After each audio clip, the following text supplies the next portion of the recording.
At this present time, we are some 6 months removed from when Donald Trump's term as President of the United States ended.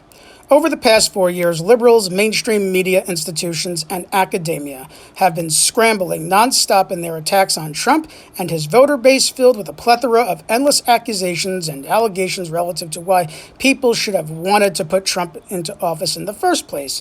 And the answers we have received have been everything ranging from a vast Russian conspiracy to dismantle NATO, which, if you ask me, that's pretty based because, I, along with the whole Occupy movement, protested NATO in Chicago back in 2012, but I think half of them forgot about it. To the racist, sexist, white supremacist past of America seeping into the present to reject the continuation of Barack Obama's progressive policies, to hackers manipulating the populace into voting for Trump and not for Hillary Clinton. All of this may be steeped in half-truths, but not whole truths, as liberals deflect blame onto Trump because he's so easy to scapegoat as a means to cover for the sins of their own recent past. Bill Clinton didn't provide a remedy to Reaganism. He enhanced Reaganism. He oversaw the expansion of the privatization of incarceration. He gutted welfare. He overturned Glass-Steagall, which integrated private investment banking and commercial banking, and signed NAFTA into law, which enabled for capitalists to outsource U.S.-based industry and manufacturing to the global south as a means to maximize their own profits, dodge taxes, and oppress Latin and Asian workers with slave wages, and economically marginalizing American workers, pushing them into low-wage, non-unionized retail positions. Gee, I wonder where the resentment comes from. Not to mention dropping bombs on Kosovo and Iraq in the name of democracy. Bill Clinton was a Republican dressed in liberal clothing, but don't tell that to his liberal apologists.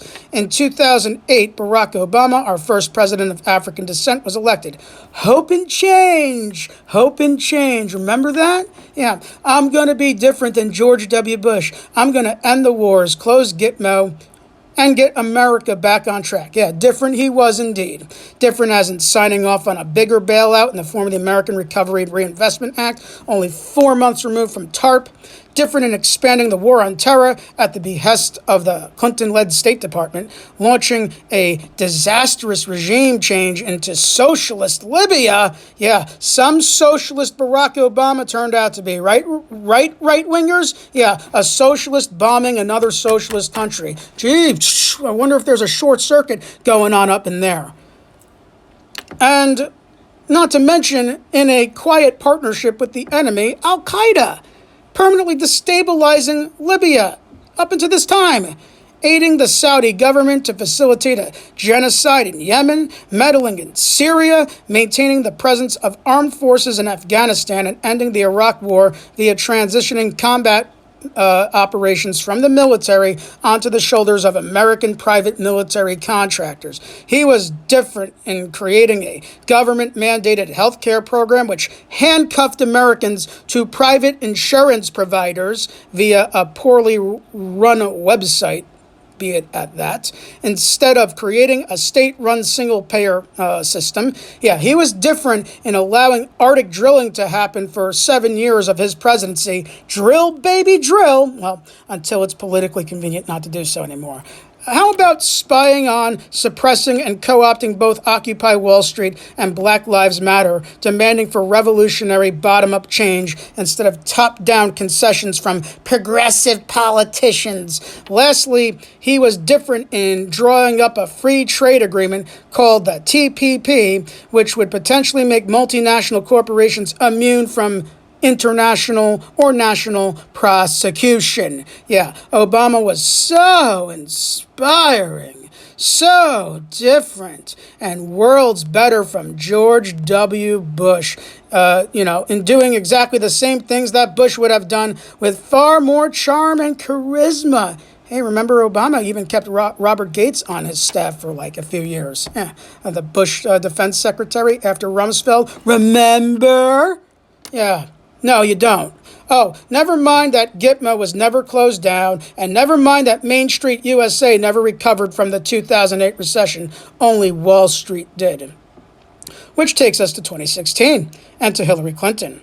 I said this before, but WikiLeaks revealed the Clinton campaign tampering with the Republican primary, and I will quote the leaked memo.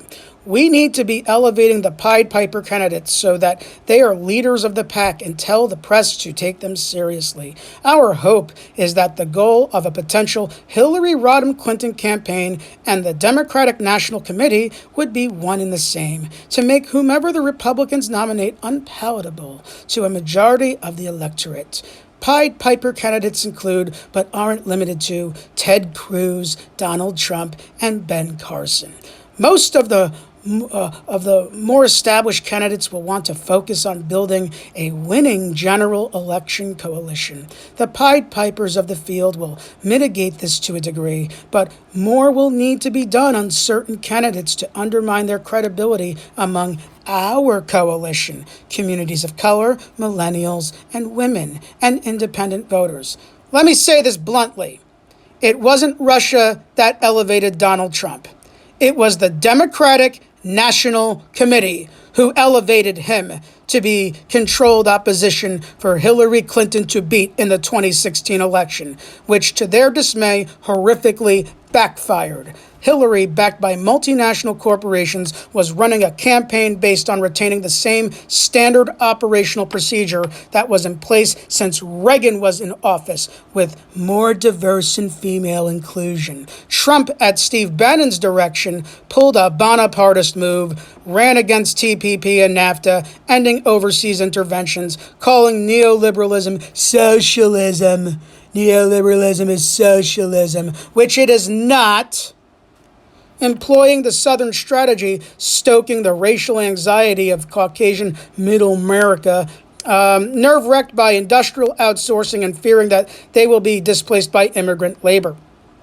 To the dismay of the capitalist liberal establishment, with all of their hopes riding on Hillary's election for the TPP to be pushed through, Trump won, and the machine would go into overdrive to shift blame from themselves and instead onto the monster that they created and everyone who voted for that monster. It was Russiagate, Russiagate, Russiagate, Russiagate, 24/7, multiple inquiries from Congress for impeachment, and a coordinated effort by mainstream media, academia, and nonprofit organizations to weaponize identity politics and indigenous struggles to punish middle America for being so woefully backwards, while at the same time replacing dialectical materialist critiques of the system with a distorted interpretation of critical race theory and intersectional theory, making it even taboo to talk about class, where you think that term class reductionist comes from,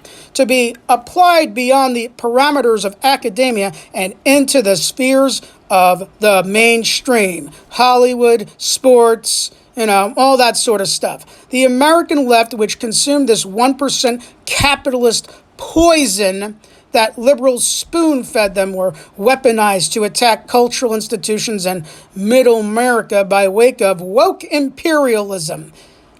And guess what? Middle America became more reactionary, more racist, and doubled down on their anti-socialist rhetoric, despite the fact that it was neoliberal capitalism implemented since Ronald Reagan, which has been destroying their standard of living since 1981.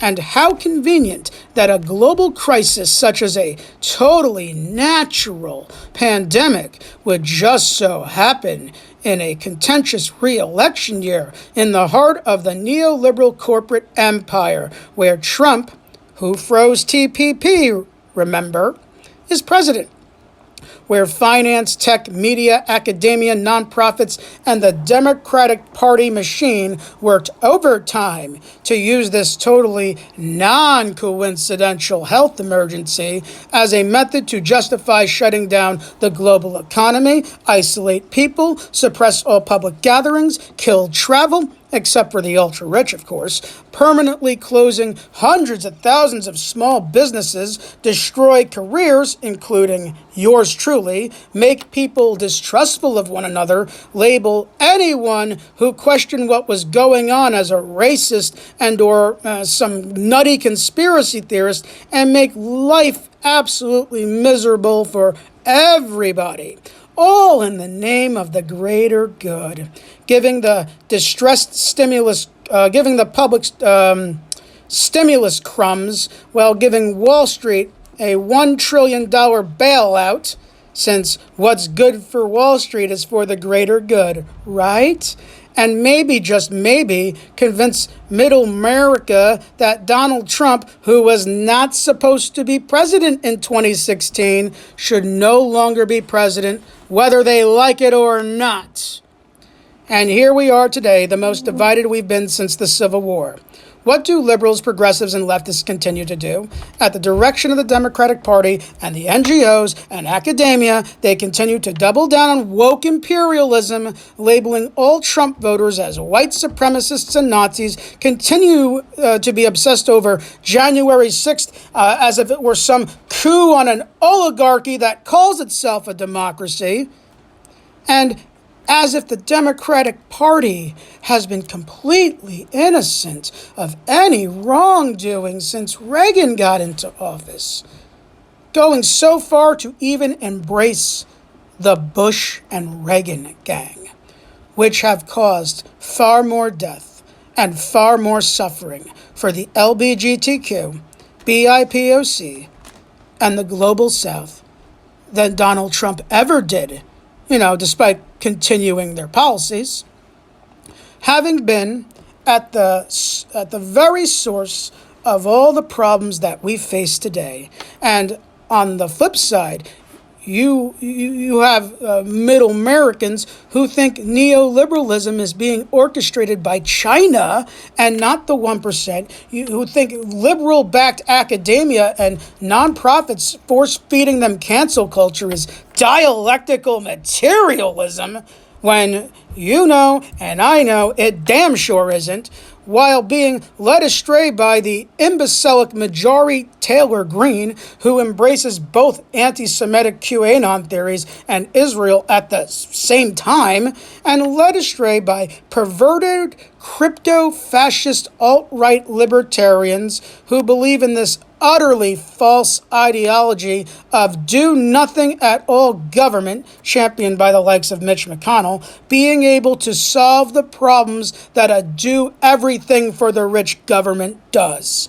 The 99% is in grave danger right now because Hillary Clinton, a Pied Piper candidate herself, did not get her way when she had her agents prop up a tin pot counter-revolutionary Pied Piper businessman Bonapartist who won an election that he wasn't supposed to win. And both Pied Pipers, Hillary and Trump, and their agents of disinformation led the people away from performing a collective exorcism on the rotten and foul specter of Ronald Reagan and into a culture war, turning into a civil war because the system had a hiccup, until the liberals accept responsibility for empowering Donald Trump and for facilitating the continuation of Ronald Reagan's economically destructive and nihilistic policies to make the bourgeois rich at the expense of the national and global proletariat. They are to be viewed by the working poor with as much contempt